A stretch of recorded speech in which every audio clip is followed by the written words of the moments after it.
Magandang hapon Pilipinas, live mula sa Pag-asa Weather and Fall Forecasting Center. Ito na po ang latest sa lagay ng ating panahon. Mga kababayan, meron tayong binabantayan ngayon na isang low pressure area na huling namataan kaninang 4 a.m. sa layong 810 kilometers east ng Giwan, Eastern Samar. At ito nga po ay nakapaloob pa rin sa ITCZ o Intertropical Convergence Zone na makakaapekto naman po sa may Palawan at pati na rin po sa may Visayas. Ngayon, gaano kaya kalaki ang chance of rain na maaari nating maranasan sa mga susunod na oras?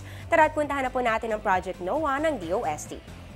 Ito po ang Project NOAA website kung saan makikita po natin ang mapa ng Pilipinas na meron pong iba't ibang mga kulay. Ang mga kulay na ito po ay may katumbas po na percentage and chance of rain dito po sa ating color scale. So yan po ay mula 0% to 100% dito sa itaas. So unahin po natin dito sa Luzon. Dito po sa may Northern Luzon, pababa po sa may Calabarzon. Meron po yung 40 to 80%. So medyo malaki po yan. Kaya po para po sa ating mga kabayan sa mga nabanggit na area, no, dapat po maghanda po kayo ng inyong payong kung kayo po ay lalabas sa inyong mga bahay. Dito naman po sa may Mindoro at pati rin po sa may Palawan, meron lamang po yung 20 to 40%. Ngayon, dumako naman po tayo dito sa Visayas. Halos naglalaro lamang po sa 30 to 50% ang chance of rain. At dito naman po sa Mindanao area, panghuli na lang po natin, meron po yung 20 to 30% lamang.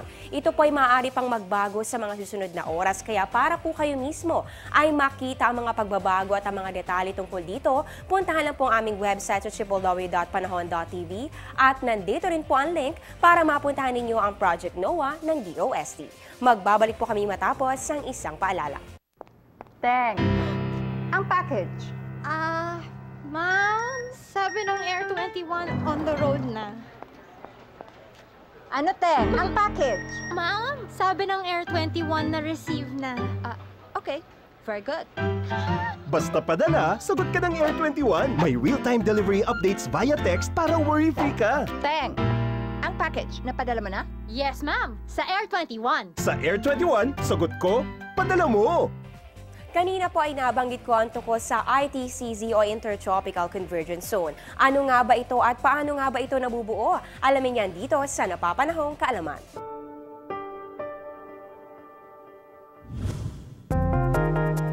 Sa mga ulat panahon, madalas nating marinig ang terminolohiyang Intertropical Convergence Zone o ITCZ.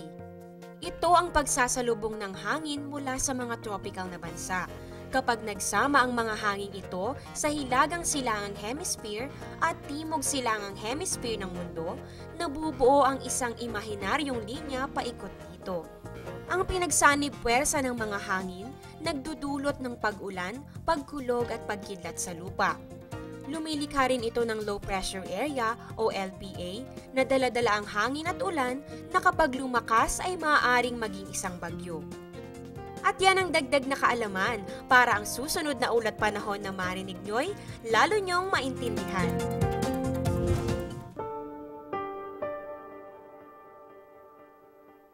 Ang programang ito ay hatid sa inyo ng Air 21. Sagot ko, padala mo! Time check muna tayo. Philippine Standard Time po natin ay 3:53 ng hapon. At yan ang latest mula dito sa Pag-asa, manatiling nakatutok sa Panahon TV Express kung saan walang pinipiling panahon ang pagbibigay impormasyon. Abangan niyo pa ang susunod na update mamayang alas 5 ng hapon. Dito pa rin po yan sa Telebisyon ng Bayan. Ako pang inyong weather lover, Amor La Rosa. Magandang hapon.